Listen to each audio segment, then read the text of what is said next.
Accidental international dental implants hospital advanced టెక్నాలజీతో ఎటువంటి దంత సమస్యలకైనా మా స్పెషలిస్ట్ డాక్టర్లతో ట్రీట్మెంట్ చేయబడును. Root canal, implants, aligners, laser treatment మరియు జుట్టుకు సంబంధించిన సమస్యలు కూడా పరిష్కారం చేయబడును. మా చిరునామా beside Bhramarambika Mallikarjuna theatre, Hyderabad. Hi everyone, this is doctor Pravallika, cosmetic dental surgeon at occidental. నేను ఈరోజు ఫిల్లింగ్ కానీ క్యాపింగ్ కానీ వేయించుకున్న తర్వాత కూడా ఎందుకు పెయిన్ వస్తుంది, దాన్ని ఎలా నివారించవచ్చు, అసలు దానికి కారణాలు ఏంటి అనే టాపిక్ గురించి మాట్లాడబోతున్నాను.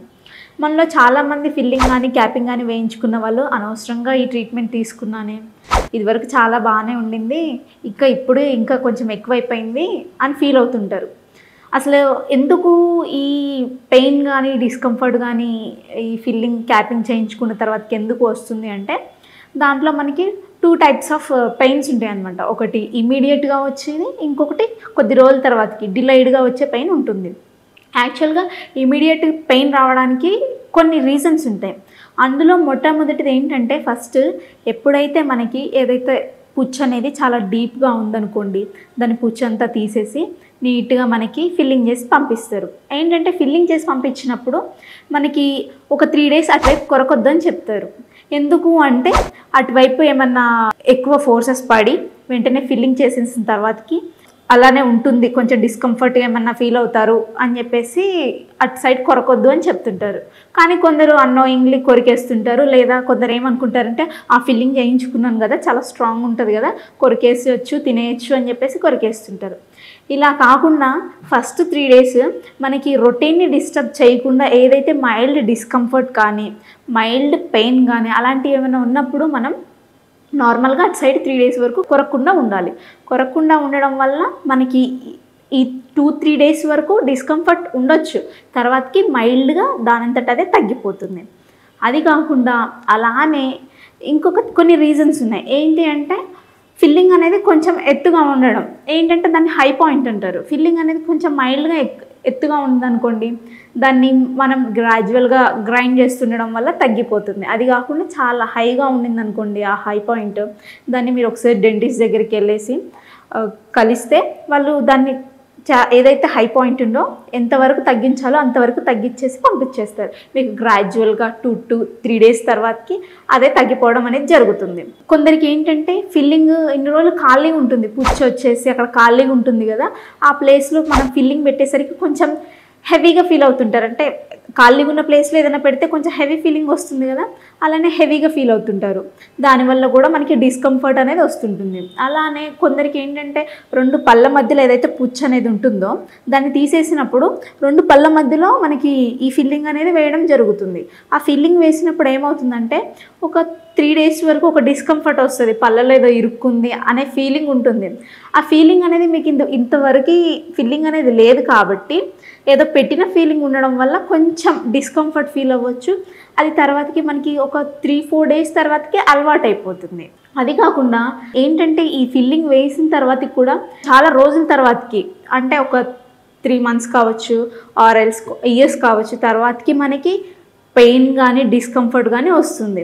ఎందుకు ఇలా వస్తుందంటే, యాక్చువల్గా మనకి ఏంటంటే ఫిల్లింగ్ చేసేటప్పుడు ఏంటంటే ఏదైతే పుచ్చు ఉందో అది మొత్తం తీసి పెడతారు కదా, ఫిల్లింగ్ అనేది మనకి మంచిగా ప్యాక్ చేసి పెడతారు. ఆ ప్రెషర్ వలన కూడా రావచ్చు. అది కాకుండా కొందరికి ఏంటంటే ఈ ఫిల్లింగ్ మనకి ఇదివరకులో సిల్వర్ అమాల్గమ్ అని రెస్టోరేషన్ చేసేవాళ్ళు. అందులో ఏంటంటే మనకి అది చేసినప్పుడు ఏమన్నా గ్యాప్ ఫిల్లింగ్కి కానీ మన టూత్కి కానీ మధ్యలో గ్యాప్ వచ్చినా, ఆ గ్యాప్లోకి ఫుడ్ వెళ్ళినా మనకి మళ్ళీ సెకండరీ ఇన్ఫెక్షన్ అయ్యి మళ్ళీ వస్తుంటుంది. అది కాకుండా కొన్ని పుచ్చులు ఏంటంటే చాలా డీప్గా ఉంటాయి. డీప్గా ఉన్న వాటికి ఏంటంటే నీట్గా తీసేసి ప్యాక్ చేసేస్తారు కదా, ఏంటంటే కొద్దిగా ఎక్కడో ఒక చోట మిగిలిపోయి ఉండవచ్చు. ఆ మిగిలిపోయినది మళ్ళీ రీఇన్ఫెక్షన్ అయ్యి మళ్ళీ మనకి అలా వస్తూ ఉంటుంది. దానివల్ల కూడా మనకి చాలా రోజుల తర్వాత పెయిన్ అనేది రావచ్చు. ఇవన్నీ వచ్చేసి ఫిల్లింగ్కి. అలాగే మనకి క్యాపింగ్లో కూడా ఇమీడియట్ పెయిన్ ఉంటుంది, డిలేడ్ పెయిన్ ఉంటుంది. క్యాపింగ్లో ఏంటంటే ఇమీడియట్గా ఏమొస్తుందంటే, కొందరికి క్యాప్ పెడతాం, పెట్టిన తర్వాతకి కొంచెం అది ఎత్తుగా ఉండొచ్చు, హై పాయింట్ ఉండొచ్చు. అప్పుడు మీరు ఏం చేయాలంటే వెంటనే డెంటిస్ట్ దగ్గరికి వెళ్ళేసి వాళ్ళకి చెప్తే, మీ ప్రాబ్లం ఏంటో చెప్తే, ఒకవేళ హై పాయింట్ ఉందనుకోండి ఒక చిన్న ఆర్టికులేటింగ్ పేపర్ ఉంటుంది, దాన్ని పెట్టి టెస్ట్ చేసి ఎంత ఎత్తుందో ఏ ఏరియాలో ఉందో కూడా తెలుసుకొని దాన్ని నీట్గా ఆ ఏరియా వరకే మనకి తీసేస్తారనమాట. ఇది కాకుండా కొన్ని వైటల్ టూత్ ఉంటుంది, అంటే యాక్చువల్గా మన రూట్ కెనాల్ ట్రీట్మెంట్ అనేది దేనికి చేస్తాము అంటే లోపల మొత్తం పల్ప్ కూడా ఇన్వాల్వ్ అయిన దానికే రూట్ కెనాల్ ట్రీట్మెంట్ చేస్తాం. కొన్ని వైటల్ టూత్లో మాత్రానికి మొత్తం క్యాప్, అంటే ఇప్పుడు మనకి టూత్కి 2 భాగాలు ఉంటాయి కదా, మనకు కనిపించేది క్రౌన్, లోపల రూట్. ఈ క్రౌన్ ఏంటంటే కొంచెం చాలా బాగా పుచ్చిపోయి ఫ్రాక్చర్ అయింది అనుకోండి, కానీ లోపల మాత్రం పల్ప్ అనేది ఇన్వాల్వ్ అవ్వలేదు అనుకోండి, దానికి మనకి క్యాప్ ఇస్తుంటారు. అది అప్పుడు వైటల్ టూత్కి క్యాప్ ఇచ్చినట్లు కాబట్టి దానికి కూడా కొంచెం ఒక 2-3 డేస్ వరకు కూడా సెన్సిటివిటీ ఫీల్ అవుతాం, కొంచెం అదొక లాంటి డిస్కంఫర్ట్ ఫీల్ అవుతాం. దానికి కూడా మనకి డిస్కంఫర్ట్ పెయిన్ అనేది రావచ్చు, బట్ గ్రాడ్యువల్గా అది తగ్గిపోతుంది. అది కాకుండా క్యాప్లో కూడా మనకి డిలైడ్ పెయిన్ అనేది ఉంటుంది. ఎప్పుడు ఉంటుంది అంటే డిలైడ్ పెయిన్ అనేది మనకి చాలా రోజులు అయిపోయిన తర్వాతకి క్యాప్ ఏదైనా ఎక్కడైనా ఫిట్ సరిగా లేదనుకోండి, క్యాప్కి టూత్కి మధ్యలో గ్యాప్ వచ్చేసింది అనుకోండి, ఆ గ్యాప్లో ఫుడ్ అనేది వెళ్తూ చిన్న చిన్నగా మనకి అక్కడ ఒక పుచ్చు అనేది తయారవుతుంది.